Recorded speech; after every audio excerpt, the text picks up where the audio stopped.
Welcome to Launch Codes, the podcast about marketing operations, artificial intelligence, and more.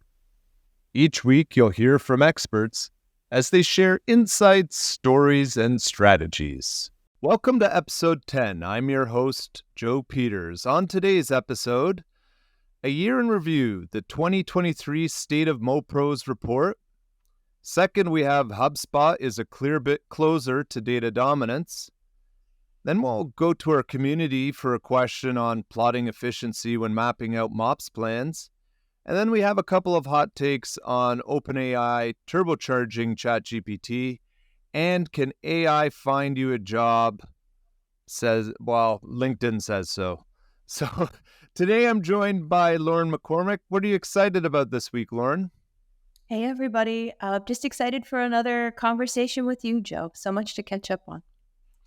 Oh, yeah, it's been a busy week, that's for sure. So, funny enough, if I wanted a Mopsapalooza flashback, I'm going to get one because our first topic today is MarketingOps.com's latest release on the 2023 State of the MOPro report. And it's a very interesting study. The data was collected over from May to August, so kind of a longer open period for respondents. But there are a couple of findings that are worth noting. First is in the area of widespread adoption of MOPS teams.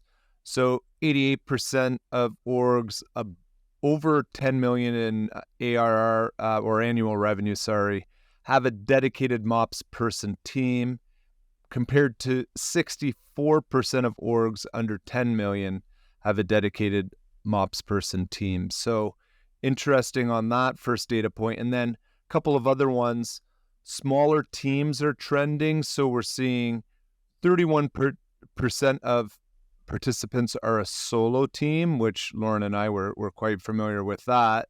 That's up from 25% last year. There could be a variety of things here that could be causing it. But the third point is on the data, the primary responsibility. So we're seeing almost 70% of participants ranking data as the number one this year in terms of a responsibility that they're taking hold on. And that's a big change and also really important change as we see our path towards AI adoption. So, Lauren, out of these three, are there any surprises to you or anything that sort of comes to mind? I think it's a natural function of the change in the landscape that we've seen from venture capital and the notion 2 years ago around expanding headcount for the sake of expanding headcount, to show growth in a company, to even just talk about LTV of customers, right? And the investment at which, millions of dollars of rounds were being put into B2B SaaS, only to have everything evaporate so abruptly. Mm-hmm. And now I think frugality has been the mantra for 2023. And it's no surprise that teams have gotten smaller. And definitely, I think, delightful, to your point, to see the people that remain realizing that unlocking data or having governance over data is the future to their success. It's not, as we approach a GA4 kind of reduced cookie environment with increased standards around inbox, deliverability restrictions, data is the only way we're going to unlock personalized, relevant messaging that's a welcome guest across platforms at scale. And I think marketers are starting to realize that now more than ever, that that's where the true value lies, is first-party data. Yeah, if we think of the opportunities with AI and data, and, it can also work against us a bit in terms of AI recognizing what isn't really personalized messaging or direct messaging, right, and anything that's there from a spam perspective or might be conveyed as spam. That's going to be a challenge above and beyond all of these platform challenges we have to deal with as well. Yeah.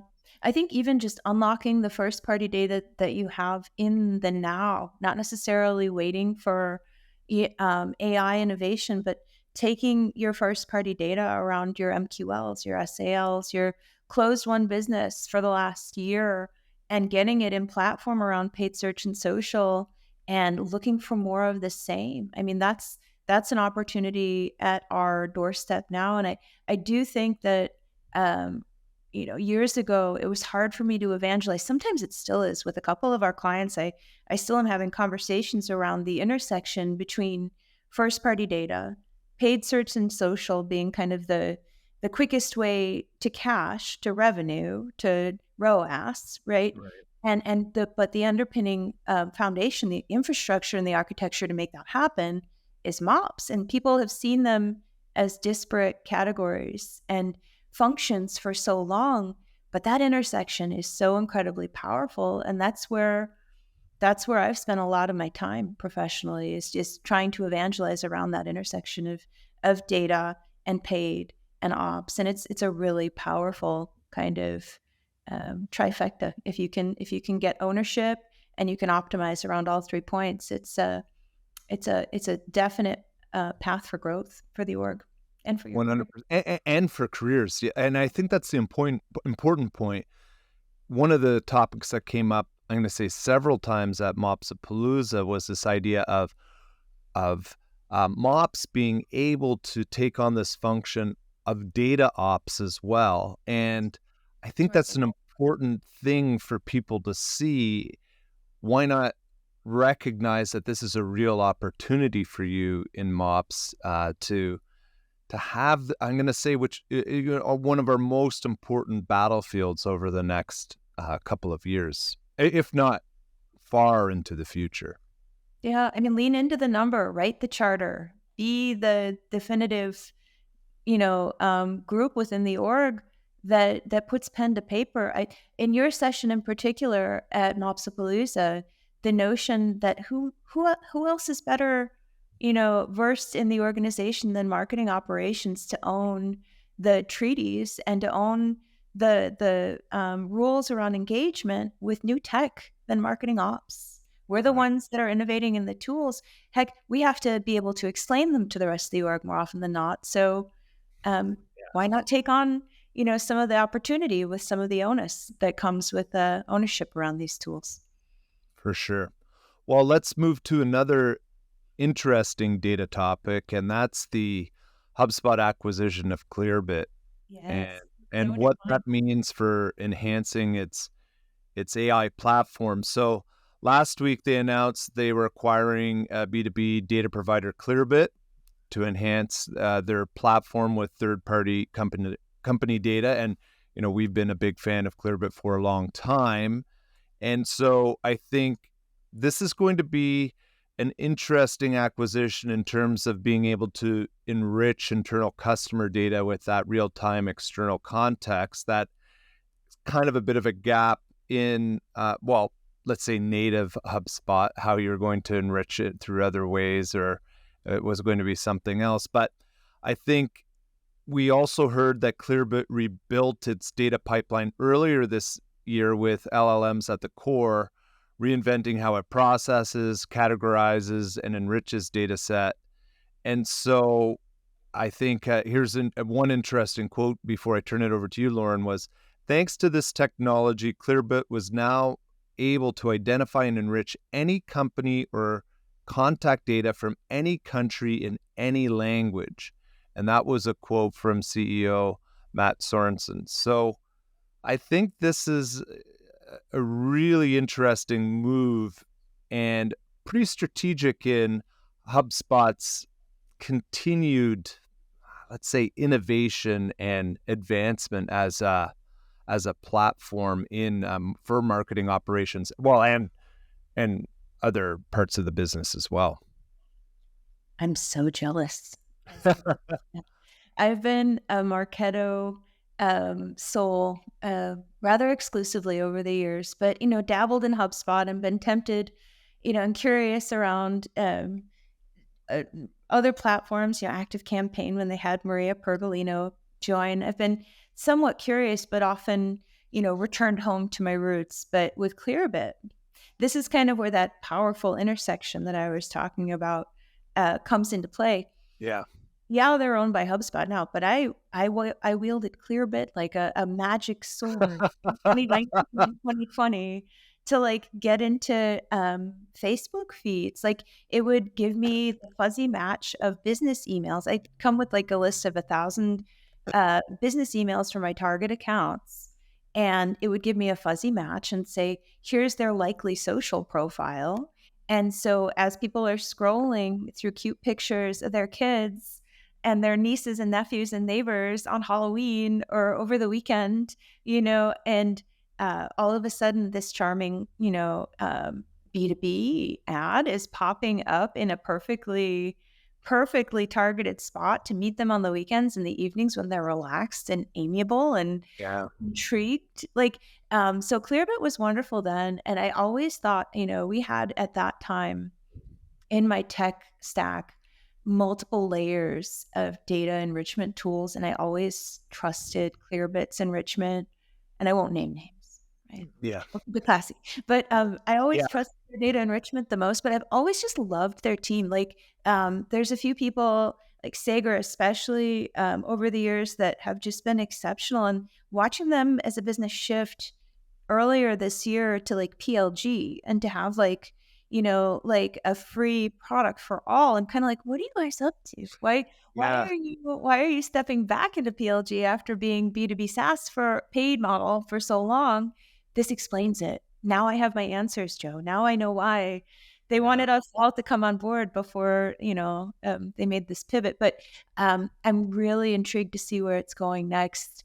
And I'm kind of wondering what some of my Clearbit merch, like my swag, Your eBay opportunities might be even more. That's a hilarious point. But I just think of the very first time I was exposed to Clearbit. I remember almost falling out of my chair that this was possible, right? Yeah, it's The cool. idea of this data enrichment was there, and that they had invested so much in this, I don't know, combing the earth for contact information, and being able to pop that into your CRM was, I anyway, it's still magical. It's It still is. magical. It's interesting, but it's I think they were super smart in realizing that what had been their proprietary secret sauce was now becoming public domain to some degree. I Mhm. know they attempted to dip a toe in intent, but never before in my career have I seen such a jaundiced eye coming from demand marketers Yeah. against intent data. And, they're not the only game in town when it comes to uh, data enrichment. They were wonderful at building like the TAM calculator. I helped beta test that, alongside their team, and it's cool stuff. But I think proprietarily speaking, I mean, you can go in platform and you can look for a lot of the capabilities that they offer. So they're making some really smart pivots, and I think acquisition, out of all the course kind of choose your own adventure paths they could have been on from a company from a growth standpoint, I think acquisition was perfect for them, and this is a great time for it. So I'm super excited to see where this takes them, but I'm just sad that it wasn't Adobe Red that they decided. It would have made my life Yeah. easier a little bit. You wonder if there were some stories of shopping around to see who was going That's right. to I'm bite on sure. this one. But I'm sure. really interesting stuff, and will be once again interesting to see where HubSpot's going to take things. Yeah, for sure. So, okay, let's shift gears into our community question this week. This one's an interesting one. So, I'm looking for advice on developing marketing ops plans. I've been building out process and refining for efficiency with no real guiding light. Any recommendations? Yes. Revenue is your North Star, friend. Like, I know it's scary to lean into a number, especially if sales won't even take your calls or give you the time of day. And, but I think so many people at Mopsapalooza surprised me by articulating the CMO's point of view, right? which of course is the whole C-suite and the board's point of view. Mhm. My buddy Arizona colleague down here, my Phoenix Smug leader, Rajawala, was talking about his kind of personality and the way that he's always liked to build cool stuff. And the fact that he would go as a mop soul and he hated the strategy. He hated the conversations around building the PowerPoint for the deck and doing all the stuff. He wanted to build something super cool, and whether or not it generated, 5 million in pipeline or just was something that he could chat with his other, marketing ops souls about, just from an interesting, novel build standpoint. He had a pivot, I think, in his career where he realized the budget to build the cool stuff comes from the strategy, comes from tying to your revenue North Stars, comes from being able to articulate what the return on your time is to the top line, right? So I think if you're lacking direction, look at your company's strategic plan for the year. Where can you support and lift the heavy rocks? Where can you build against numbers that will build job security for your boss's boss? Well, think about it. What's your CMO's OKRs? Like, Yeah, just like not building maybe cool stuff. just it Sadly, yeah, it's definitely not buying another technology to add to the stack. that's right. So yeah, so I think you're right. Like if you don't have anything, just looking at revenue is just a great starting point. If not, you can never go wrong there, pretty much. It's daunting. Like, I mean, some companies, I've been in the case where contribution to pipeline, I can barely tell you how many leads we got this month, right? So work backwards from that number then and show in incremental bite-sized pieces how you're going to build that transparency and visibility. And granted, prepare yourself, put a buffer point in there. Once you stand up reporting, you may not want to socialize it right away. It might be ugly. It might have some hard truths, Yeah. and it's gonna tell us maybe a half a story. Maybe it's not even the full story. So don't work with a firm like ours, stand up reporting, and then have a booked meeting the next day to socialize that with your CMO. Give yourself some refinement time. A little buffer is Yeah. healthy, but once you can start articulating that investment in X channel gives Y contribution to close one business, then you're onto something. You've got job security. You're able to do regression analysis so that if at the end of the year you have $5,000 extra dollars, you know where to put it and how to manage the expectations around what you'll get back from it. That's the powerful conversation that I think would help you get to a place of transparency and visibility and alignment across the org. And that's really what we're supposed to be doing in ops, not just like gatekeeping and siloing and doing cool stuff under the cover of night. Like, we're supposed to be facilitating growth across the company at the end of Mhm. the day. Well, that's some great advice, and hopefully that community member is listening in to this episode of Launch Codes. But all right, let's move on to thank our sponsor. Thanks to our friends at Knack for sponsoring today's episode. Knack is the no-code platform that allows you to build campaigns in minutes. Get AI-powered translations in up to 75 languages in just minutes. Visit knack.com to learn more. That's KNAK.com. All right, well, let's slide into our hot takes segment. And as always, OpenAI is going to be part of the conversation. And I know we were supposed to talk a little bit about GPT-4 Turbo and all of the things that we can get with that in terms of what they announced on Developer Day with, context length increases and all these other things. But I have to ask you, have you had a chance to play around or seen any of the build your own GPTs yet, Lauren? A Have little you seen bit. any experiments? A little bit, yeah.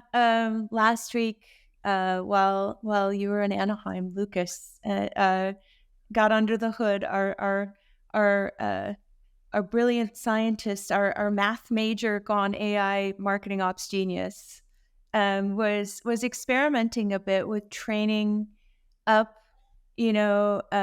individual agents that were representative of like the brain trust. You know Mhm. what I mean? Let's feed the monster, right? With as much as we can, as much proprietary knowledge as we can. And of course, my first thing was like, are we sure this is secure, Lucas? Yeah, And yeah, he's like, "Are we sure anything is secure?" And I'm like, "That is such a fear." yeah. But, No, but but no. above and beyond, yeah, Yeah, yeah. that's always the question at the forefront of our mind. But I do feel like there is an RPGPT coming out That's it. in the Yeah. future, and we'll probably kick it around internally for a bit first. But such an amazing opportunity to play around, not just in our little world, but in general. I think we're going to see some of these custom GPTs just kind of take off, and the way that you have the ability to not only to set some context by uploading some documents to sort of focus the GPT, but the ability to also connect other plugins or actually other APIs to do other tasks. I think you're our imaginations have got to be opened up a little bit to see where the opportunities potentially could be, because it's kind of mind blowing where you could potentially go with this. So Yeah. anyway, It's the uh, foundation. It's the beginning of kind of the visualization and the expansion, I think, of seeing what kind of potential we can realize with this technology. These are the little widgets in the fact. These are the Pokemon that the Pokemon trainers will wield, right? So well, I thought it was interesting. I saw a little clip from Sam Altman when he was saying we have to get the world familiar with AI, so we're going to release it incrementally so people can become accustomed to it and not just wait for it to be perfect. So I yes. think that's the other thing with these GPTs. Like everything, there's going to still be the odd hallucination. You're going to get some results that maybe you don't like, but we're in this experimentation phase where we've got to play around a little bit. Yeah, definitely. This is the time to be curious and stay curious and ask questions of what the potential, the unbridled potential really looks like. This is where dreaming big is going to pay off in spades. You can't just avoid it. That's for sure. Yeah. Well, it's always nice to get a couple of new toys in the sandbox, that's for That's sure. right. And so I feel like we got thrown a couple of new For ones. sure. So Yeah. that's pretty interesting. But let's shift into the next topic, which is kind of funny because we hear a lot about AI taking away everyone's job. Well, LinkedIn's spinning that a little bit and saying that AI will find you jobs. And so they're testing features to generate cover letter like messages so that candidates can send these into the hiring platforms. I was Uh, in love. I dipped my toe. They pitched me. They're like, "Hey, test out our new, generative AI tools to improve your LinkedIn presence." I'm like, "All right, let's talk. Let's see what you got there." And I didn't spend a whole lot of time training my algorithm, to be fair, but it does have plenty of data on me as a yeah. counterpoint. But what it suggested for like a profile summary was incredibly boring, and I don't know. Interesting. It didn't really capture any of my essence, I didn't feel like, and so I tried again and maybe one more time, and then I just kind of abandoned.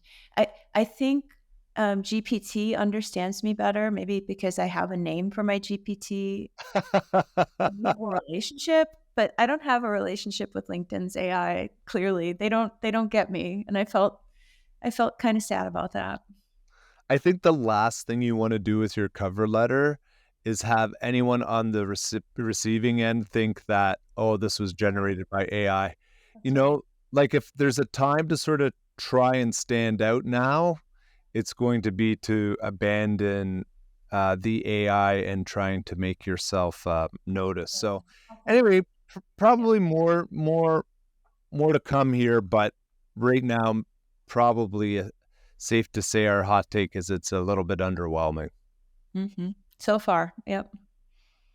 Okay, well, let's move into well, the fun's not going to stop here. We're going to move into our pairing segment and um, a chance to talk music for a little bit. So, our album this week, I have right here. Just let me reach over. It is the Yeah Yeah Yeahs, which and their latest album, "Cool It Down." Pretty cool cover here. Big fans of this band, but also of Karen O, the lead singer. She is has a spot close to my heart. When she started to have a family just around the same time that I started to be a dad, and so she took a little bit of a break, but then during that break to focus on being a mom, she recorded a soundtrack for Where the Wild Things Are, which was a favorite book in my house, and so the soundtrack and movie was on repeat for many, many weeks, as you know, kids are ought to do. But they're back at it and back on the festival circuit. And so this latest album, Cool It Down, really nice purple marble vinyl on this one. And the track we have is called Burning, and which is kind of funny. Cool It Down, but then the single is called Burning. You wonder where their creative juxtaposition is there. But anyway, it's so the way that we're doing it now is on the podcast on Launch Codes. You have to wait till the very end. Now you have to hear the close, and then we have a little bit of an outro, and you'll be able to see the album if you're watching the video on Spotify or YouTube, but you'll also be able to hear it, the audio of the song. But we're putting it at the end just so that it doesn't overlay against our voices and make it tricky for you to hear. So that's this week's album. Now, what are we pairing with it for beverage this week? So you got me thinking about this whole international need for coffee that's available outside of Tucson. So I went to World Market yesterday and I picked up some dark matter, which also incidentally has an espresso called Unicorn Blood, which is really good. Wow. Yeah, but for today we picked Starry Eyes by Dark Matter. It's their darkest roast. What a great Isn't it packaging. gorgeous? They're out of Yeah. Chicago.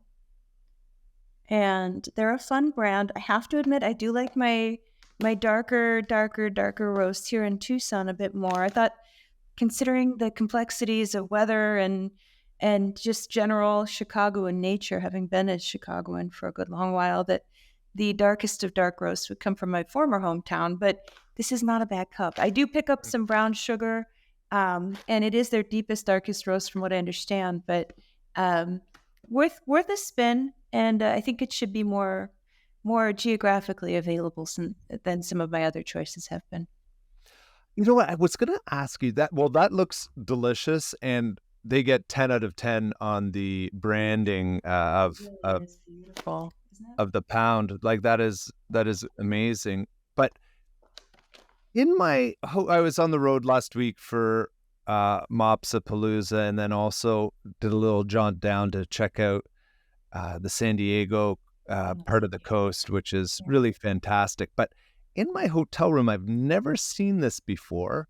They set you up with a kettle and then had coffee that you put in like a tea bag, and you Okay. dumped it and, steeped it the way you would tea and pulled it out. But Interesting. I've had, I don't know, probably several million coffees in my life at this point, and I have never ever seen that. Have you ever seen that? It's sensible. My French press is from Clearbit to take things fully. Well, they sent me a French press once upon a time. Well, But I mean, it's French press-ish, yeah, but I've seen cold brew bags, but I've yeah. never. Was it cold brew or was it No, like? no. They gave you a kettle, which was also kind of a fancy, funky kind of new kettle. You know, those ones that you put down and then you set the temperature on it and then press the button. So anyway, it was very different, but something that I'd never come across. So the I fact that it think was it's a shock for me, it's a surprise for the coffee connoisseur as well. yeah. Well, I know that instant coffee had its moment, and I'm kind of happy that that didn't catch on. But I'm curious about this. No, no, no. This This was. I'm going to say it was fairly delicious, not that's perfect, interesting. but That's interesting. definitely wasn't instant coffee in any of the Sanka or whatever the That had a minute where it yeah, came back, and that wasn't really a welcome. The ritual itself is part of the charm, I think. But I'm 100%. curious. But it was combining the tea and coffee ritual, which was weird. But anyway, sometimes you learn more than you thought you were when you listen to Launch Code. So we just added that That's little right. extra in for you this week. But well, thanks, Lauren, and thanks everyone for listening this week. Be sure to subscribe, rate, and review. You can find us on Spotify, YouTube, and Apple Podcasts. Stay connected with us on LinkedIn or by joining our newsletter, also called Launch Codes, using the link in the description. And as always, thanks, Mum, for watching. Have a great week, everyone. Take care, everybody.